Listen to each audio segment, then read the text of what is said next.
स्वदेशी प्रेमी बहनों एवं भाइयों, नमस्कार। आज स्वदेशी वाणी में विषय है चीन लद्दाख की सीमा से पीछे क्यों हटा। हम सब लोग जानते हैं कि पिछली 11 फरवरी को चीन ने अपनी सेनाएं लद्दाख में पीछे हटानी शुरू की। बदले में भारत ने भी, जहां हमारा अपना बेस कैंप था, वहां पर फिंगर 3 पर वापस धनपत चौकी पर हम वापस आए, धन सिंह चौकी पर। और चीन ने भी अपनी फिंगर 8 तक वापस सीमाएं ले गया, जो कि फिंगर 4 तक वापस में बढ़ाया। आज हम उसका विश्लेषण करेंगे। इसका विश्लेषण करने से पहले हमारे को यह समझना, थोड़ा सा पीछे जाना जरूरी है कि 1947 के बाद से ये सीमा की दिक्कत क्यों बनी हुई है। 1947 में भारत आजाद हुआ। 1949 में ही चीन में एक माओवादी नेता हुआ और उसका नाम ही था देंग जियाओ। उसका नाम ही था माओ से तुंग। माओ से तुंग ने एक बड़ी सेना बनाई और वहां के शासक को हराकर चीन के अंदर मार्क्सवादी कम्युनिस्ट पार्टी का शासन स्थापित किया।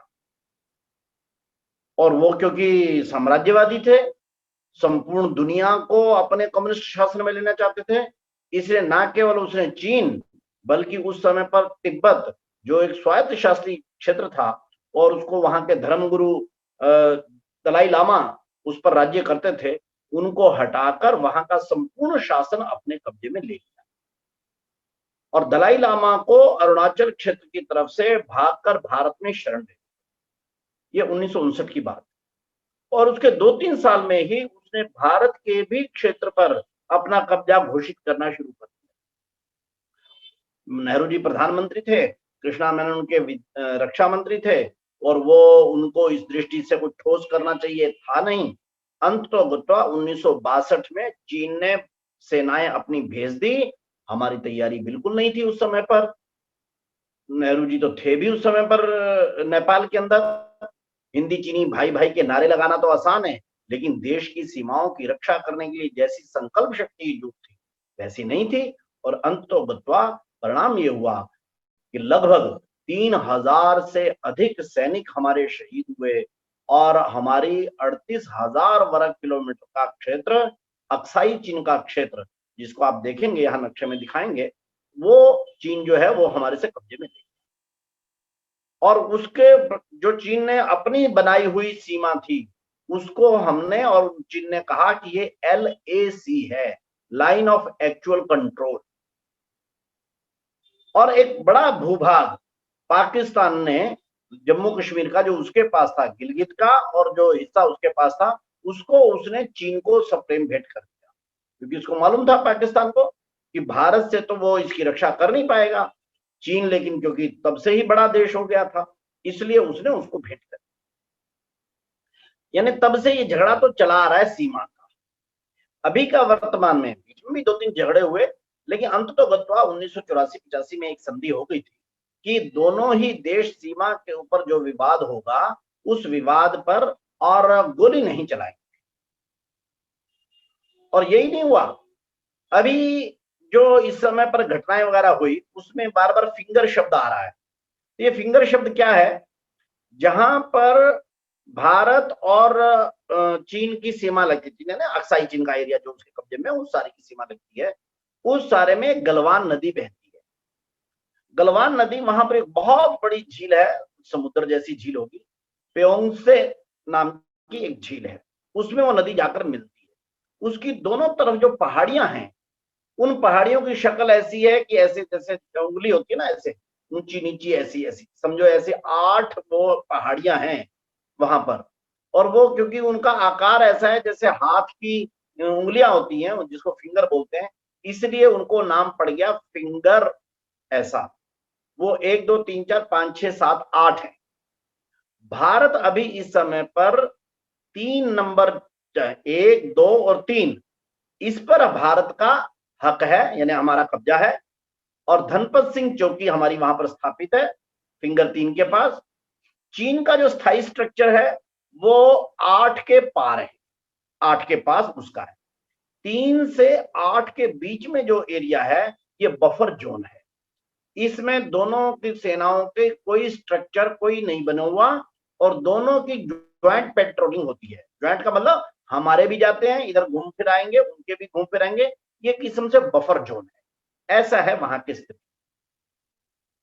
अभी इसमें हुआ क्या कि अप्रैल में 20 अप्रैल के बाद चीन की सेनाओं ने फिंगर 8 को पार करके फिंगर 7, फिंगर 6, फिंगर 5 तक वो आगे आ गए और 5 में आके उन्होंने पक्का स्ट्रक्चर अपने टेंट पक्के जो मिलिट्री वाले होते हैं वो बनाने शुरू कर दिए।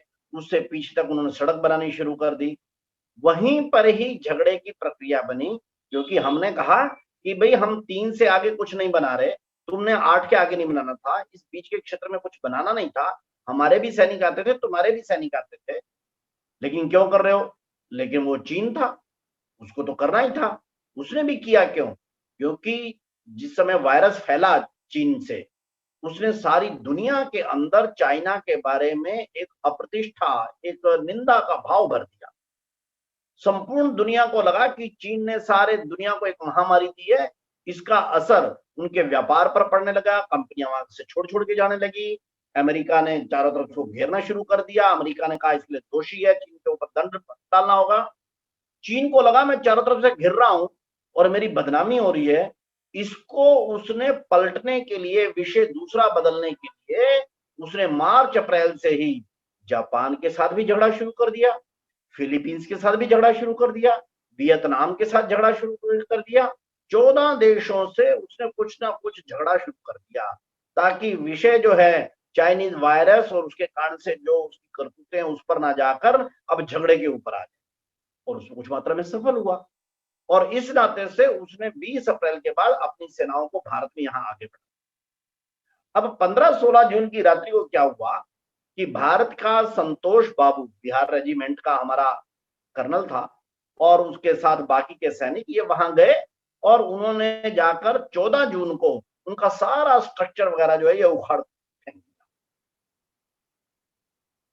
अब ये हो गया, लेकिन बाद में 14 को ये कराए, 15 को उन्होंने ना केवल पक्का स्ट्रक्चर वहां खड़ा किया, लेकिन उनको आशंका थी कि दोबारा से उखाड़ सकते हैं। 15 जून की शाम को उन्होंने रॉड के ऊपर कीले बांधकर और दूसरे टाइप के ऐसे क्या नाम है अपने ये लोहे के हथियार ऐसे लेकर, जो रॉड थी ऐसी, वो सब लेकर वहां पर पहुंचे, क्योंकि ये समझौता था कि आपस में किसी प्रकार का झगड़ा तो नहीं करना है, बहुत हुआ तो केवल अपना बैनर आगे दिखाना है। इसलिए भारतीय लोग इस बात पे आशंकित तो थे, लेकिन उन्होंने तैयारी वैसे नहीं की। इसलिए 15-16 की मध्य रात्रि को लगभग 5 घंटे तक झगड़ा। एक तरफ गहरी नदी बह रही थी गलवान की, और दूसरी तरफ ये सारा झगड़ा हुआ। उस सारे में 20 भारतीय जवान। चीन के कितने मारे गए वो चीन बोला ही नहीं। अब आकर कह रहा है कि नहीं मेरे 4 या 5 मारे गए। किसी को विश्वास नहीं हो रहा, क्योंकि अमेरिका तक ने भी अपनी इंटेलिजेंस के माध्यम से कहा है कि उसके 30-35 लोग तक मरे हैं। पहले तो चीन ने कहा कोई हुआ ही नहीं, फिर कहा कि थोड़े बहुत मरे हैं, अब कहता है 4-5 मरे हैं। तो विश्वास नहीं है। लेकिन जो भी हो, भारत का न केवल वहां पर बहुत बड़ा नुकसान हुआ, और बल्कि संपूर्ण देश में चाइना के खिलाफ वातावरण बन गया, दुनिया में भी बन गया। और उसके पश्चात भारत ने भी अपनी सेना भेजी। चीन तो भेज ही रहा था पहले से। भारत की लगभग 50,000 फौजी देपसोंग से लेकर यहाँ फिंगर 8 तक के उस पर पहुंच गए। आगे एडवांस मिलिट्री वेपन पहुंच गए, टैंक पहुंच गए, बाकी सब चीजें पहुंच गई, सब ऐसा। चीन ने भी अपना पूरा बचा लिया। इतना नजदीक का स्थिति बन गई कि समझो एक 10 मीटर आमने सामने खड़े हैं, सामने एक गोली चली तो इधर हो जाए। और भारत ने केवल यही नहीं किया, भारत ने उत्तरी छोर पर जो बाकी की चोटियां थी उनके ऊपर जाकर कब्जा कर लिया, जहां पहले हम कभी नहीं जाते थे, वो भी नहीं जाते, बर्फीला इलाका था। लेकिन उस पर हमारे कब्जा करने के कारण से चीन की सेना के ऊपर एक दबाव बन गया कि भाई तुम यहां पर हो तो हम तुम्हारे को देखने की साइड की चोटियों पर, जहां कभी कोई नहीं जाता था, बर्फीली चोटियां हैं, वहां पर भारत ने कब्जा कर लिया। इसके कारण से चीन पर थोड़ा दबाव बना। लेकिन चीन को यह उम्मीद नहीं थी कि भारत उसको इतनी सख्ती के साथ लेगा।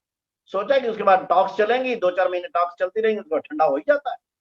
लेकिन भारत ने तो इस बार दूसरी तरफ से, ठीक है, वहां पर तो अब मिलिट्री से एकदम उनको हटाना, जहां तक आ गए थे फिंगर 4 तक, 5 से थोड़ा आगे, भारत ने 3 से 4 तक गए, वो 8 से 5 तक आ गए थे।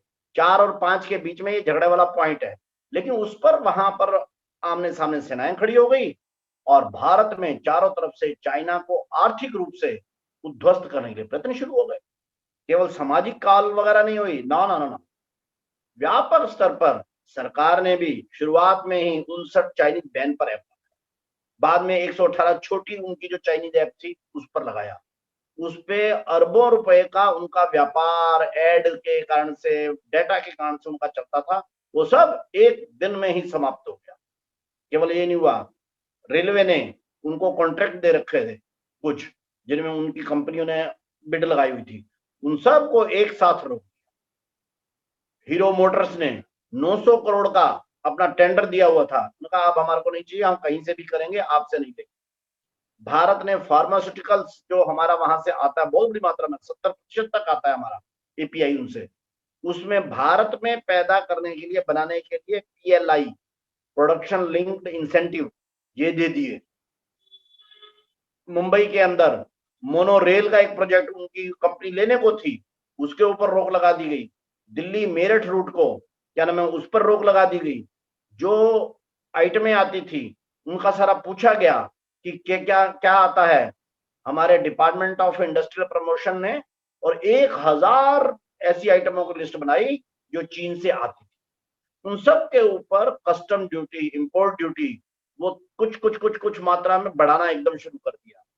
चाइना को लगा कि उसका इतना बड़ा व्यापार, यानी हमारे से हर बार वो लोग 55-56 अरब डॉलर प्रति वर्ष का जो कमाई, शुद्ध कमाई कर रहा था, व्यापार टोटल नहीं, शुद्ध कमाई कर रहा था, उस सारे के ऊपर तीखी चोट पड़नी शुरू।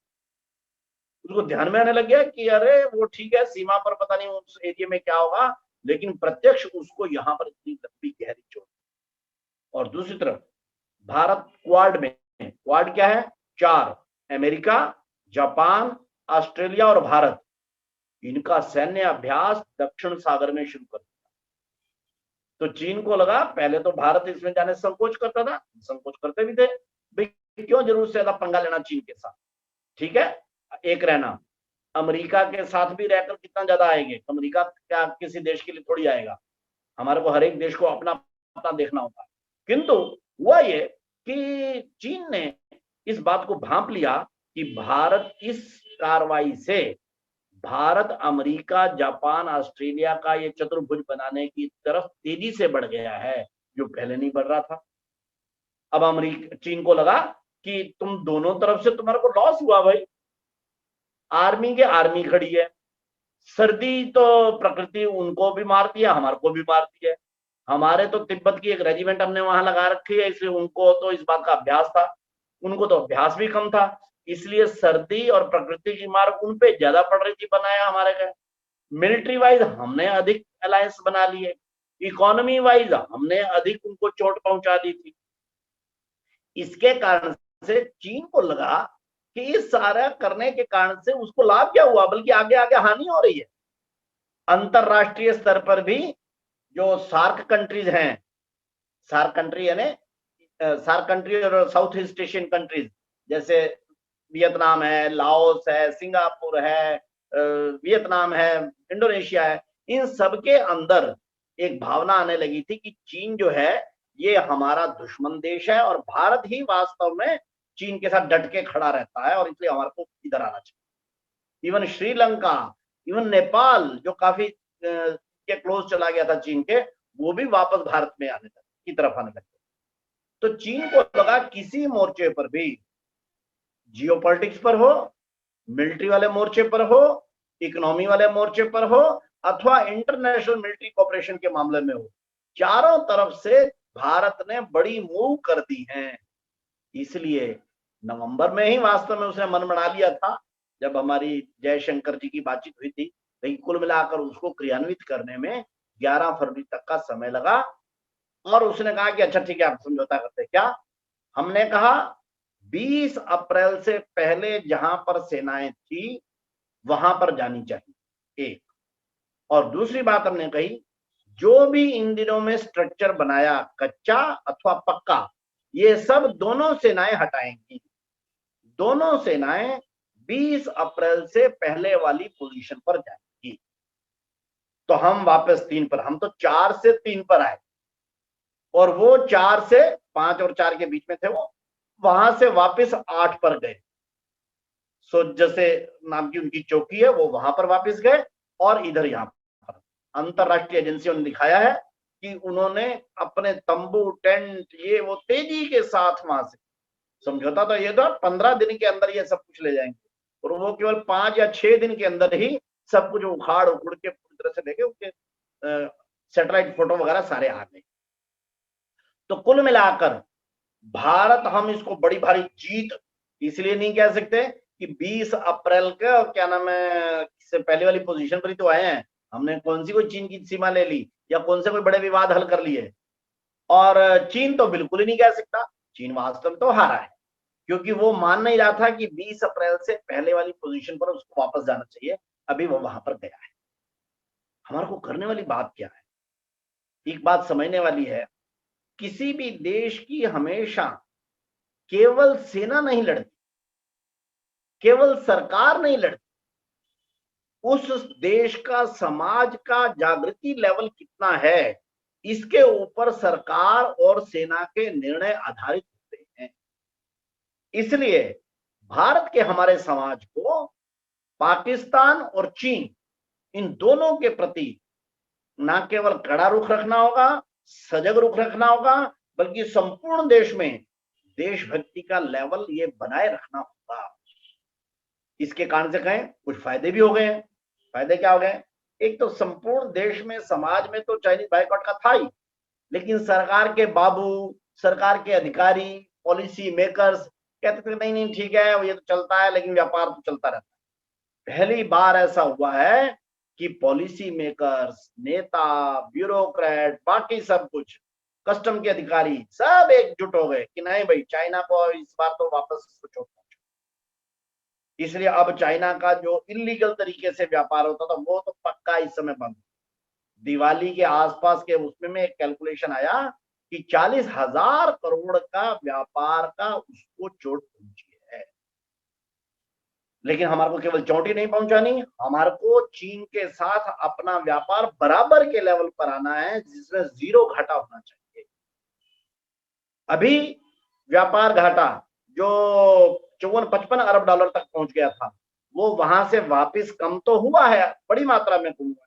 शायद इस बार अब ठीक से फिगर आएंगी तो पता चलेगा। मेरा अपना अनुमान है कि यह 30-32 अरब डॉलर के आसपास रह गया होगा। किंतु हमारे को जरा ध्यान करना है, बहुत सी चीजों में हम अभी भी चीन पर निर्भर हैं। इस सारी घटना का एक सुपरिणाम यह भी हुआ है, जैसे उदाहरण के तौर पर चीन ने हमारे से, चीन से जो हम मंगवाते हैं उसमें बड़ी चीज मंगवाते हैं, दवाइयों का रॉ मटेरियल जिसको बोलते हैं एपीआई, एक्टिव फार्मास्यूटिकल इंग्रेडिएंट्स। वो जो है आज भारत दुनिया में 20% दवाइयों के साथ दुनिया की हम फार्मेसी माने जाते हैं, लेकिन हम लोगों को पता नहीं है उस फार्मेसी का रॉ मटेरियल 70% चीन से आता है। हम बनाते नहीं, आप बना सकते नहीं ऐसा नहीं, ना ना ना ना। 2007-8 तक हम बनाते ही थे, सारा कुछ हमारे यहां था। किंतु उसने उस समय पर सस्ते में भेजना शुरू किया, कांग्रेस की सरकार थी, इन्होंने कहना शुरू किया, इंडस्ट्री वालों को भी लगा ठीक है कि सस्ता मिल रहा है दवाई बनाने वालों को, इससे हमारे एक्सपोर्ट सस्ते होंगे।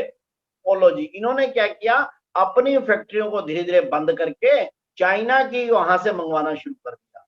बाद में चाइना ने उसके रेट भी बढ़ा दिए, अब हमारी फैक्ट्रियां बंद, उनका रेट अधिक, लेकिन उसके ऊपर निर्भर हो गए। अब दोबारा से उस रेट से कौन फैक्ट्रियां चलाने की हिम्मत करे एपीआई के लिए।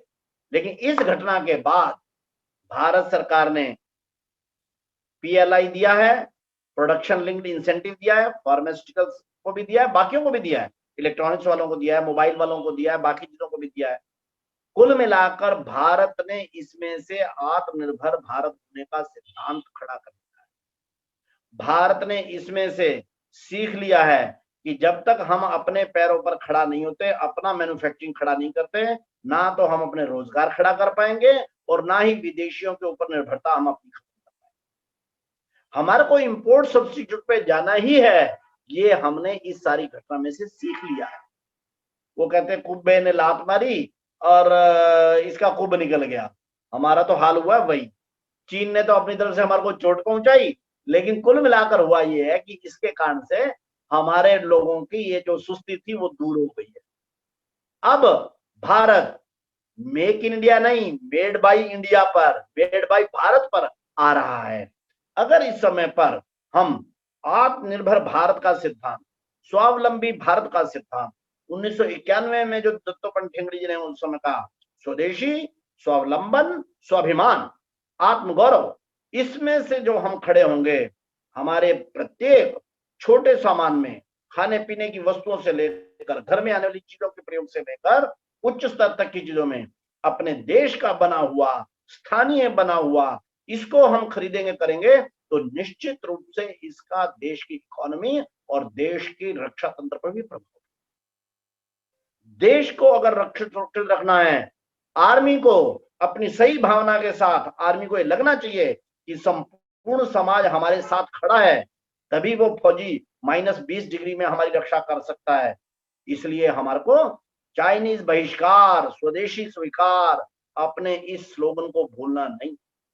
हमने 29 अक्टूबर को रामलीला मैदान 2017 में रामलीला मैदान में 1 लाख से अधिक लोगों की रैली की थी। आज का चाइनीज बहिष्कार का आंदोलन स्वदेशी जागरण मंच के आंदोलन में से निकला हुआ, समाज ने अपनाया हुआ आंदोलन है। हम सब लोग जरा इसको समझ लें कि इस चीन को अगर पूरी तरह से काबू में रखना है तो उसको आर्थिक रूप से भी अपने बराबर के लेवल पर रखना है। वो अगर निचोड़ता रहेगा, हमारी सेनाओं का मनोबल तोड़ता रहेगा, तो लंबा समय चलने वाला नहीं। हमारी 3440 किलोमीटर की रेखा है, उसको 3 उसके क्षेत्र हैं, अरुणाचल से लेकर और सिक्किम तक, इधर उत्तराखंड से लेकर हिमाचल तक, और लद्दाख सेक्टर, जम्मू कश्मीर का ऊपर का लद्दाख सेक्टर। इन तीनों सेक्टर में नदियां, पहाड़, इसका बड़ा भारी क्षेत्र है। लेकिन हमारी सेनाएं मजबूत हैं, दुनिया की सर्वश्रेष्ठ सेनाओं में से एक मानी जाती है, दुनिया की 4 बड़ी सेनाओं में से एक हम माने जाते हैं। सब प्रकार की हमारी तैयारी है और हमारे को यह भी निश्चित है, इस समय का नेतृत्व भी ऐसा है कि जो रक्षा की महत्व को पहचानता है। 1962 जैसा कमजोर नेतृत्व अब नहीं है। इसलिए हम कभी तेजस विमान, कभी हमारे पास ये जो फ्रांस से विमान, राफेल विमान, कभी अपनी मिसाइल, अपने सब अच्छी तैयारी कर रहे हैं। रक्षा के क्षेत्र में इस बार हम लोगों ने 11,500 करोड़ का निर्यात किया है, जबकि 2013-14 में तो हम केवल 500 करोड़ का निर्यात करते। तो कुल मिलाकर चीन की इस सारी प्रक्रिया को अगर हम लोगों ने विजयी अपने हित में निकालना है तो हमारे को आर्थिक क्षेत्र से स्वदेशी स्वीकार और चाइनीज बहिष्कार के उद्घोष पर जाना होगा, और चीन की सीमा पर सुरक्षा करने के लिए हमारी सेनाएं, हमारी सरकार यह तैयार है। इस 11 फरवरी का चीन का विड्रॉल और 20 अप्रैल वाली सिचुएशन में वापस जाना इस बात का प्रमाण है कि हमारी सरकार, हमारी सेना और हमारा समाज मिलजुट कर और विजय प्राप्त कर सकता है। इतनी बात हमारे को मोटे तौर पे ध्यान में रहे, इसलिए आज आप सब लोग के बीच में विषय लिया। जय स्वदेशी, जय भारत।